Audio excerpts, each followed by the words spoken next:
शाळेची अतिशय गंभीर बाब आहे। विद्यार्थ्यांनी माझ्या लक्षात आणून दिलं की शनिवारी शिक्षक शाळेत येत नाहीत आणि सोमवारी शाळेत आल्यानंतर ते आपली शालेय त्यांच्या हजेरी असते शिक्षकांची, त्या हजेरीवर सिग्नेचर करून ते त्यांची हजेरी लावतात। ही सुद्धा एक खूप दुःखद, एक वाईट गंभीर परिस्थिती अति दुर्गम भागातील शाळांची आहे। तर गट शिक्षण अधिकाऱ्यांनी ह्या सुद्धा गोष्टीचा खुलासा करावा। जव्हार तालुक्यातील जांभूळमाथा येथील शाळेमध्ये विद्यार्थ्यांना मारहाण आणि शिक्षकाच्या ग्रामस्थांबद्दल तक्रारी आहेत।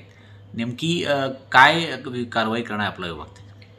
प्राप्त अहवालाच्या निकषानुसार किंवा त्यातनं जे काही निष्पन्न होते त्यानुसार जे कोणी दोषी असतील त्यांच्यावरती त्यांच्या दोषारोपानुसार त्यांच्यावर कारवाई नक्की केली जाईल आणि ती लवकरात लवकर म्हणजे तात्काळ आजच होईल ती। मॅडम, वसई तालुक्यात एका विद्यार्थ्याचा मृत्यू झाला आणि आता जव्हारवरनं ही बातमी येते, तर आपण ह्या संदर्भात काही मार्गदर्शक सूचना विभागामार्फत काढलेल्या आहात का? RT ॲक्ट 2009 जो महाराष्ट्रामध्ये 2011ला त्याची अंमलबजावणी सुरू झालेली आहे, त्यातील तरतुदीनुसार कोणालाही विद्यार्थ्यांना शाळेत शारीरिक शिक्षा करता येणार नाही, शारीरिक इजा करता येणार नाही अशी तरतूद आहे।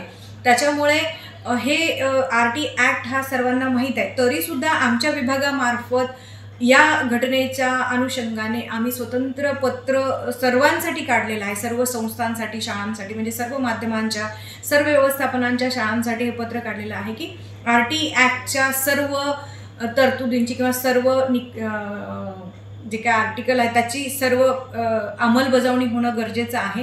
आणि त्याच्यामध्ये जर अंमलबजावणीमध्ये जर कुणी कमी पडत असेल किंवा त्याची जर पायमल्ली कुणी करणार असेल तर ती शिक्षण विभागाकडून त्यांच्यावरती कारवाई नक्की होईल सर।